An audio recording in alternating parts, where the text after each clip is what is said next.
سلام البنات، مرحبا بكم في القناه ديالي لمسات سهام. اليوم جبت لكم خلطه او وصفه صالحه لهاد التقلبات ديال الخريف.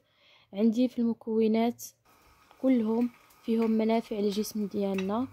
الكرموس او الشريحه او التين المجفف كما كنشوفوا. عندنا الزيتون الاسود.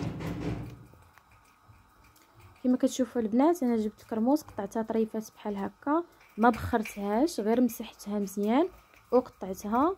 والزيتون اللي كيحتوي لنا على الاملاح المعدنيه، فيتامين او، فيتامين سي، فوسفور، مغنيسيوم.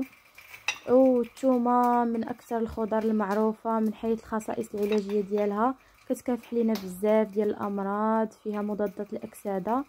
وزيت العود، كاس ديال زيت العود.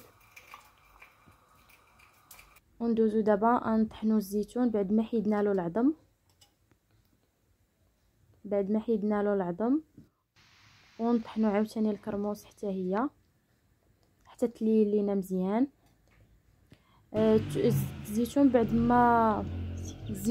ما درتلو، بعد ما طحنتو، كنشد هذيك الثومه وزيت العود وكنطحنها عاوتاني معاه، كنعاود نطحنها. والكرموس ها هو بعد ما طحنتو كيجي لنا على هذا الشكل، خصو يكون مليين مزيان. دابا غادي نجمعوهم بجوج. اللي كيعجبها الزيتون يكون غالب على الشريحه، يمكن ليها دير تضاعف الكميه اللي درت انا. دابا غادي نجمعوهم بجوج. انا بغيت الشريحه تكون غالبه شويه على الزيتون. البنات، هاد الوصفه هذه راه غذائيه اكثر من علاجيه. راه ناس ديال شحال هذه كانوا كيديروا هاد الوصفه كتقوي ليهم المناعه، اثار ديال الكحه والسعله، البرد، اي حاجه. البنات راه زوينه، بالخصوص اللي عندهم الكحه والسعله، راها خطيره. الكحه والسعله راها زوينه بزاف ليهم. كما كتشوفوا هي كتجي بحال هكا على هذا الشكل. كتخلطوا كلشي مزيان، كتخلطوه من بعد. الا جاتكم ناشفه شويه، يمكن لكم تزيدوا شويه ديال الزيت. انا زدت نص كاس ديال الزيت باش تجي لينا معلكه مزيان.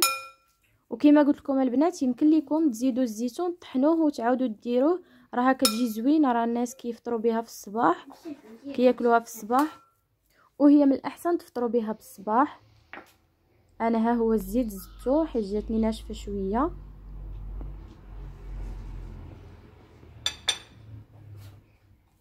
ومن بعد ما جمعنا المكونات ديالنا بحال هكا، هاد الوصفه راها مذكوره في القران، والتين والزيتون، يعني اي حاجه مذكوره لنا في القران راها لصالحنا ومزيانه لينا. دابا انا شديت قرعه ديال الزاج بحال هكا وكبيت فيها المكونات ديالنا، حطيتهم فيه على هاد الشكل هكا. بنات، الثومه درت 3 ديال الطروفه ديال الثومه، ما قلتهاش لكم في الاول، 3 ديال الطروفه باش ما تجيش لينا حاره بزاف. اللي طحنتها مع الزيتون، من بعد بحال هكا كتجي لينا الخلطه ديالنا بحال هكا. وانا درت كميه كثيره ديال الكرموس، ومن بعد شاط ليا هذا الشيء حتى هو درته في قرعه ديال الزاج، وزدت عليه زيت العود، غطيتها بزيت العود حتى هي كتكال بالعاشقه. تقدروا تاكلوها بالليل قبل النعاس.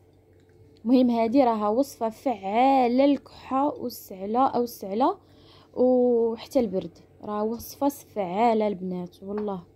المهم دابا غنشدو القرعه ديالنا ديال الزاج، غنغطيوها. ومن الاحسن البنات ما ديروهاش في الثلاجه، من الاحسن باش ما تضيعش لينا الوصفه، خليوها غير على برا. المهم هذا هو الشكل النهائي ديال الوصفه ديالنا. الا عجبتكم ما تنساوش تشتركوا معايا في القناه، وإلا عجبتكم الوصفه كنتمنى تجربوها وتعطيوني تعاليقكم. وشكرا بزاف.